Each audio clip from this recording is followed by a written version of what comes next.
Hi, I'm Mike Bizzelli, and recently I was joined by a very talented group of comedy writers and performers to discuss the process of writing for stage, screen, and publication. The event was moderated by Brian Edward of Berg Vivant, and the panel included Gab Bonesso and Krish Mohan, stand-up comedians, Heidi Nagel, a sketch comedian, and James Fitzgerald, a local actor. This fun event was hosted by the Third Street Gallery, and we raised money for the Boys and Girls Club of Carnegie. Here's an episode from our panel. With the time that we have remaining, I'd like to open it up to you. If you have any questions for the panel or any one of our comedians in particular as we continue our conversation here. Yes, Jack. So we talked about heckling, and in some ways heckling is a form of bullying, and I'm sure all of you have at some time used comedy to deflect bullying in a certain way.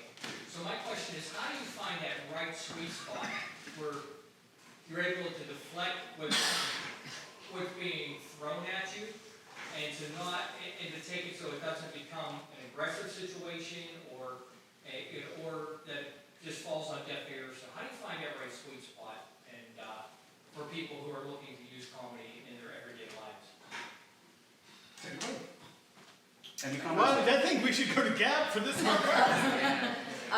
Well, that's a good question. I don't truly. I would only consider it like sorry, I do bullying as my life, so I'm going to address that. Wait, I do anti-bullying. She's sitting up popular. I go around fighting everybody. Give me your lunch. So I would only identify a heckler as a bully if this heckler came to more than one show and was repeatedly doing this.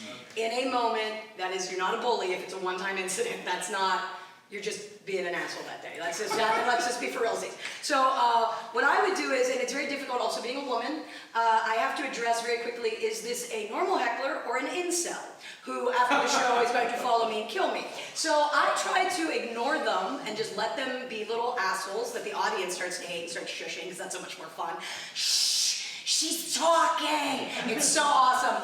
Or I just passive aggressively just keep eking out. But if it gets to the point where I'm just like, dude, why are you so unhappy in your life and wasting money watching me? And then everyone's like, yeah! They eventually leave. They will leave when they realize that you have the team behind you. But I do almost try to ignore it more, like I would say to a kid, ignore a bully, because why give them the power? This is my time and you're trying to distract from me. So that's just my 2 cents. Do you do incel jokes? Do I do incel jokes? I always say that if you after the show I talk about an incel and you come up to me and you ask what an incel is, and if I tell you what it is, I don't think you're one. So that's how we can figure out what an incel is. It's involuntarily celibate. It's men who kill women because they won't go out with them. And I have to worry about that in my comedy shows. That's a reality of being a woman in 2019. Sorry. Keeping it real. Keeping it real. Next question. Anybody? I know you're curious about a lot of things. Oh, hey, another comedian. No. Okay. Sort of. So, you kind of touched on this before, and this feels, maybe this isn't true, but it feels very true, having done comedy for 10 minutes. What is it about stand-up, and you kind of touched on it being maybe lower brow, but in theater and other mediums, it feels like there's this impression of it being, it's okay to treat stand-up comics like they or we are lower class citizens. It's okay to not pay you or us. It's okay to ask us to constantly volunteer. It's okay to put you to sleep in cars. And it's okay and this is kind of maybe an A and B question. Why does the community feel like there's constantly infighting? So I'm going to ask an A and B question. And whereas I feel like when I spent a lot of time I was married to a musician. Musicians feel like there's more of the camaraderie than it feels like in the comedy world. So I'm going to maybe a couple of you can answer that. I remember at Second City. Yeah.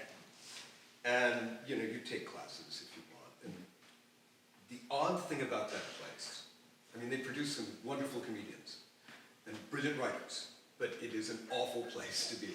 Okay. Because part of that training, and I don't agree with it at all, but this is the way it's kind of, they've institutionalized themselves. You're constantly faced with mirrors. Constantly.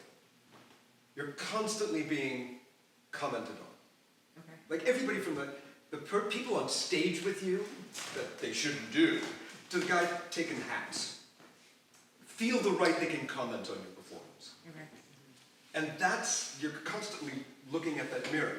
So you do become, it's all about me. Whatever I do is right, whatever anybody else does is wrong. Okay. And that, I think, is poison. Yeah.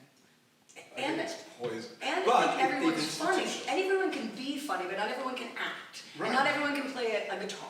And so, the thing that I find is people come up and they're like, you're so funny. I'm just like you, I can do it too. I'm ready to do 20 minutes next week. And I'm like, whoa, hey, I've been doing this for 15 years, so. And it's not just comedians, too. I mean, actors get it all the time, you know, because everybody thinks, A, they can do it. Well, that doesn't look hard. I can get up on stage and do that. Yeah. And walk at the same time. You'd be surprised when people get on stage. But I think and the look point, at you correct me if I'm It's wrong, is totally that there's a different treatment of an actor as more legitimate than there would be of a Like a comedian. stand-up comedian. Is it because with a stand-up comedian they're more vulnerable because it's solo, it's just them. There's not a cast, there's not a production, there's not a company backing them up. They're out there on their own. Is it vulnerability? It's like there's the theater and then there's stand-up. What is that breath in between there? There's this space, this gray area in between where acting seems like why is it okay to treat stand-up comedians here? That's, I guess, my question. Brian, I think, hit the nail on the head, is because it's about you and you're individual and you're by yourself. I spend hours on end by myself in a car, thinking about what I need to think about, and that's why people are like, well, it's not real. If you do something on your own, and you have this vagabondy Jack Kerouac style of living, that can't be a real job. Right? There's no legitimacy to that. You don't go to an office, you don't go to a set place, and you earn a set living. I mean, there's certain gigs where I make $5, there are certain gigs where I make $200. There's no certainty in a lot of this sort of stuff. And Ted Alexandro in New York tried to start a union. I think it's still there, but stand-up comedians don't have a union. And part of that is because of the internal conflict that we have. I hate stand-up comedy politics. I hate it. And that was my part There behind is my question. absolutely no point to it. Right, There's no point for me to sit there and compete with Gab. right. Because we're in the same game. Exactly. We're in the same game. But that's the reality of a lot of different comedy scenes. And that's the reality of why a lot of different comedy scenes fail, is because the comedians are not working together to make the scene better. You know, a lot of comedians aren't going up to each other and saying, Gab, you know, you have that joke about your mom and like the thing she used to do that kind of triggered your mania. Well, what if you said it this way instead of this way? Because I think I noticed a few people in the audience getting a little squeamish about it, but if you did it with this, it adds a little levity to it, and it's something she might have not thought of. Right. It's not critical, it's collaborative. For And sure. that collaborative element doesn't exist. With actors and improvisers, there is that collaborative Sure. aspect of it. Why don't we see infighting between like PR consultants who work for themselves? You know what I mean? Right, Like right. contractors. Like Because there's no fame involved. I also feel, I think there are people that believe there's not enough to go around. which And is there's always Yeah, that's enough. exactly it. There's Right, always there's gonna be always enough. There are audiences for Gab, there's audiences for Krish, sometimes they're different, sometimes they overlap. It doesn't matter. It There's doesn't. enough for all of us. We don't have to be negative No. on that. Like, Right. just do your thing and keep doing your thing. As long as you keep doing your thing well, people will come. And when you asked the question, what does it take to get into stand up? What like if you were to get in- Perseverance. right? Like when you said Thick take the class, and the only other thing, and I'll stop talking, that I would add to that is, do not let the seasoned comedians get you down, because there are so many supportive people in the scene already. Yeah. All of you, that are so lovely and wonderful that there can be the opposite of that. So I think that's it. How do you protect your material? Do you ever use other people's materials? I mean, like, what's the story? Bazzelli's been ripping me off for years, man. But we're friends, so it's okay. Joke stealing is bad. man. Yeah, well, not only that, Bad vibe. okay, so I'm a thin Indian man, and, no, see, it's not gonna work. Right. It's just not, if it's about you, it's not gonna be, stolen. That's why my because- material is so specific to my life, because I'm like, if you try and take, I've had so many people steal jokes from me that it makes me, you guys can tell I'm not stable, right? So I don't deal well with you stealing my jokes. I cut you out of my life, you're never working with me again. And yeah, I really, that is a no acceptance. And I just can't believe it. I'm only gonna say this. So I, for years, have been working with an inflatable shark named Phineas. He's my best friend. There is another woman in Pittsburgh who has a best friend shark, and she started this like 6 years after me. Swear to God, she has the audacity to online bully me, and I just want to be like, girl, the best things I've done in my life is be my mother's caregiver and help kids not kill themselves. You are just a mean, rotten person. And she was like, I feel like you're describing me as inhumane. I'm like, well, you're a monster human. Yes, you're inhumane. You're a monster human. But that's just happening this week, guys, in Pittsburgh comedy. It's a safe, wonderful scene, not hostile at all. No, There's a lot of sensitivity in the scene. It's very difficult to steal my material. I dare you to try to do it. Can you do the 20-minute story I have about my wife's sandals going missing at an Indian temple and do it exactly the way that you do it? I that dare. just happened to me. I dare. I have a friend of mine. I have a friend of mine that I look up to, and he does very long, sort of, TED Talky stand-up comedy. And he had an off weekend in North Carolina, and he got a call from a friend in Virginia, and he said, "The headliner's doing your closer." And he goes, "What do you mean, like the same kind of joke?" And he goes, "No, it's your bit." So he drives up, and the club knows him. So they go in, and he gets in, he sits in the back, and he watches the show. And lo and behold, the headliner is doing his exact closer and butchering it, which is the most offensive part to him. So at the end of the night, he's signing, selling merch, T-shirts, and all that kind of stuff. And my friend walks up to the headliner, and he's, the guy goes, "What size T-shirt do you want? Do you want it signed?" And my friend goes, "I want you to stop doing my joke." And he looks up and he goes, "I'm so sorry. I just wanted to try it. I wanted to see what it felt like. I'm so sorry. I'd never do it." And he goes, "And come on, man. If you're gonna do it, have the courtesy of doing it right. But stop doing it." And he walked out of the club. Now, I imagine that if you've written a comedy script, maybe like a sketch show or something, you could copyright that. Yeah. But that still won't stop anybody from stealing a joke. Right. So, I mean, is there any protection? Or is it sort of just, that's how it is? CreativeCommons.org. What is that? It's a team of lawyers a long time ago, about 10 or 12 years ago. Oh, yeah. Ancient times. Back in the old aughts of 2000. Basically, nobody wants to deal with copyright laws and intellectual property because those laws are specifically written to be complicated so that nobody wants to talk about them. So they simplified it, and there are different levels of copyright that you can put on your work. I've been doing it on my website for years, basically saying that if you want to take my work, all you have to do is attribute that I did it. If it's my specific words, written in the specific way, and performed in the specific way that I did it, and if you want to use that as part of whatever you want to use it as, just make sure that I get the credit for that. That's it. And there are different levels to how you can share your work. It's a super simple way of doing it. You just copy and paste it. And right now, I believe that you can use that as a way to digitally copyright your work as any form of art. Good resource. Do we have It's another very question? difficult to copyright. You can copyright ideas, Yeah. for example. Ma'am, here at this table, yes.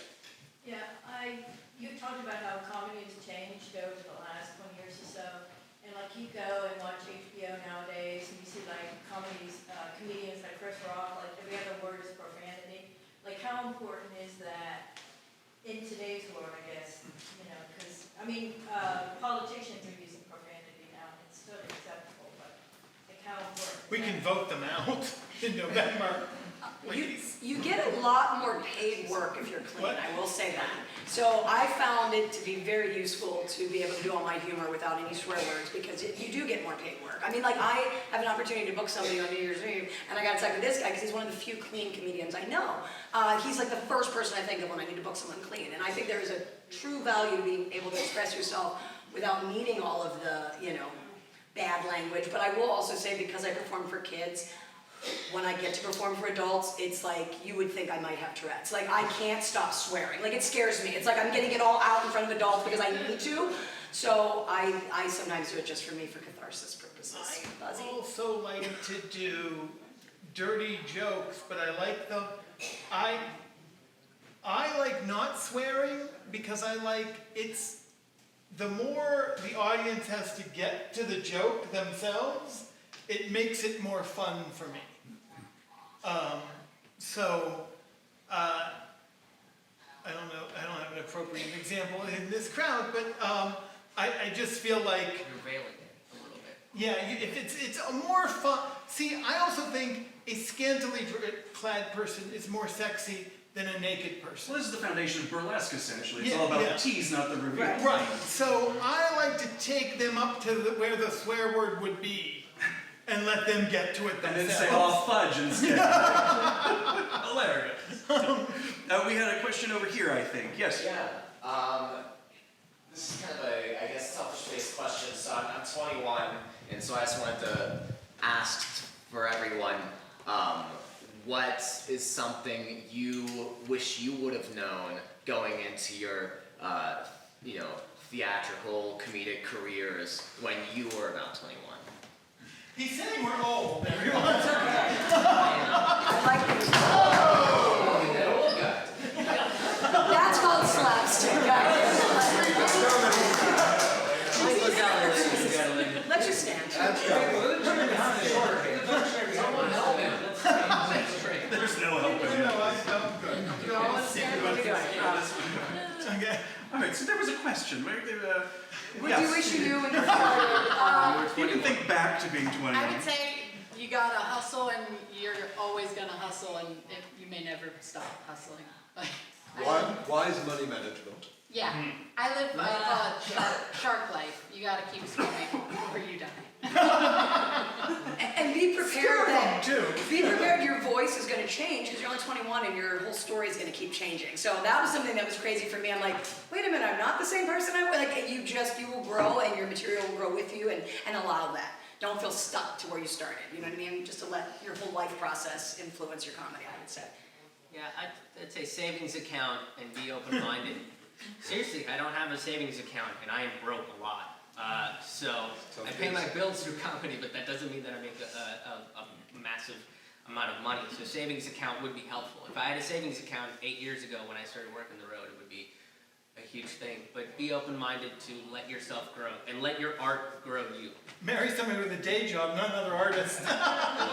Practical. Excellent advice. You do you. Question here, yes. Yeah, just quick, easy one. Jim Marker? Might help like writers or comedians do stuff or make them watch stuff over and over again or read it over and over again. And I know it's bad now, but like Louis C.K. was someone craft-wise I thought was really like a genius. I said them to him. Who are people now that you would say, those are people you could learn so much from, or at the top of the game, or like have amazing craft. Like what are your professional opinions about like the best? Some that might be famous people that they rose to the top because of it, or just unknown, or just, semi-famous but are really, really great at what they do. Like, people who like study that, like, what would be the answer? Study who? Comedians to watch. Just study. Wow. I mean, I guess it Lenny depends. Bruce, did you like listen? Oh, listen- Lenny is my god. Like Lenny, so that like Lenny blew my mind because I'm like, I can't believe in the 60s he's talking about gay How many rights, you know what I mean? How many times did you listen to those albums? Oh, I still listen to them constantly. Right. So the 21-year-old asked, like, hey, here's an album listened to 100 times. Like, what would be the comedian or album or show? I mean- And you- I mean, he hasn't had a special in a while, but one of my absolute favorite comedians is Zach Galifianakis. I just think he is so original, he's so unique, he's so out there, he is not afraid to do anything. So Zach Galifianakis Live at the Purple Onion is one of my favorite specials. Also, Baskets is the greatest Yes. TV show ever. Zach Galifianakis. Oh, that, yes. So good. Carlin. Colin's great. Yeah. Carlin is just his timing, his delivery, his subject matter, is so spot on. And he doesn't pause. He keeps going to make his point. So anything by Carlin is just brilliant. On a similar note, Bill Hicks. Hicks died when he was 33, and I found him when I was 14, and when I was 19, I realized he had died, which was a depressing day, because when he was talking about the war, because he was addressing the Gulf War, I thought he was talking about the Iraq War that we were in, because humanity doesn't change. right? So what he was talking about with the golf was exactly what we were doing with The Rock, and it became this brilliant contemporary piece 30 years, or not 30 years, it's early, maybe 15 years after he had passed away. That sort of evergreen material is incredible, but it's also depressing, because you're like, oh, we don't change. Richard Pryor is great, and there's a comic that you probably never heard about. His name's Stuart Huff. Stuart's the comic that went up to Virginia because somebody was doing his act. And Lee Camp, those are two personal mentors of mine. Just brilliant comedians talking about really important things, and they're making it funny. And Stuart specifically convinces crowds that hate him to not hate him, and it's an incredible way that he does it. So there's a lot to learn from watching his shows. Yeah. And go back in time. I mean, for an actor, you know, talking about stealing material, I do other people's material all the time. And get paid to And do get it. paid to do it. And they're happy. There's something to be said in the theatrical world. You steal from everybody. You steal from everyone. You steal behavior. You steal timing. You steal a gesture. So is it theft, Jim, or could we say inspired Well, by? that's, Is that well, fair? that's the thing. It's the trilling line. Immature artists imitate. Mature artists steal. Because once I steal it, it's mine. I'm not going to do it exactly as you. Right. But I've got it in my, I've got that. You know, I can steal something from Jack Benny just as easily as I can steal something from Zach. You know, that's the way of delivery. We've got time for one more. Who's got a good one? Yes. Well, I guess my question is there anything that should never be joked about? Anything that should never be joked about. Is there forbidden topics? If it's your truth, go for it, but like, I'm gonna go ahead and What if say the it. truth is horrible? But the Dave Chappelle special, he's like talking about things that aren't his necessary truth, right? He's like, I don't get that, but you don't get that, but you're being very insulting to a group of people. I don't know, I'm just sort of, if it's your truth, you're cool. I have this friend in LA, and she does, Tig Notaro, she does a lot of stuff on her cancer. She got cancer, and she found a way to be humorous about it. And it's amazing, because it was a topic I would never personally touch.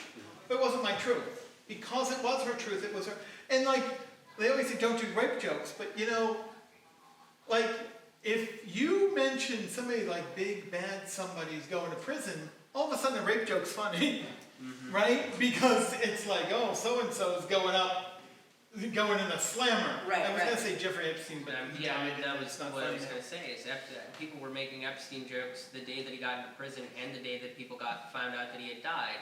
So my answer to that is no, but that's a personal choice. I can't make that stuff very funny. I just don't have it in me to do it, but that's a personal choice. But I know plenty of other comedians that have taken subject matter like rape, like Sarah Silverman is incredible at it. And I've laughed at those jokes, right? But there are certain topics to me that I don't know how to make funny. Because I personally haven't worked through what that means to me, or what I would do if that happened to myself or somebody I know. So there are personal things that, like I mentioned earlier, they're sacred cows, that you don't personally joke about, but other people might, and it might make you think about it a little differently. And that's the power of art, I think. Well, let's say Gilbert Gottfried dilemma. Yeah. After 9/11. You know, he made the joke, and, you know, then followed up with too soon. You know, so I think there's, as an artist, you develop your own tastes and your own standards. But as far as the topic, I think you're right, it's a personal choice. If it's true for you, it's kind of like Monty Python doing Life of Brian. You know, well, in this uproar, you can't make fun of that. Why not? I'm gonna tell you a true personal story that's a little sad, but we're gonna.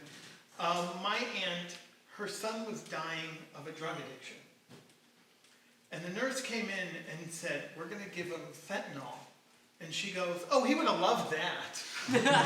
So humor can be wherever you like. It helps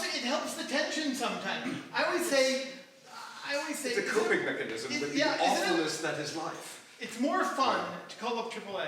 Well, you don't want to call up AAA and say, I've got a flat. It's more fun to call up AAA and say, hey, I've got 3 perfectly good tires right now. Like it's embrace the humor of life because it is all around you, and don't get bogged down by the sadness. Realize, there's humor in all things, but it's gotta be funny. Yeah. You can't tell like a rape joke or use the C word on Sunday morning. It's funny. Michael Richards ruined his career by doing that. And what a wonderful note to close on, I think. See you in church, kids. Thank you again, Jim Fitzgerald, Heidi Nagel, Gab Vanessa, Mike Gazzelli, Chris Callahan. And thank you!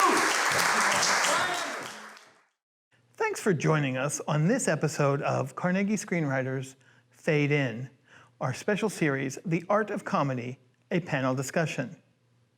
Thanks for joining us.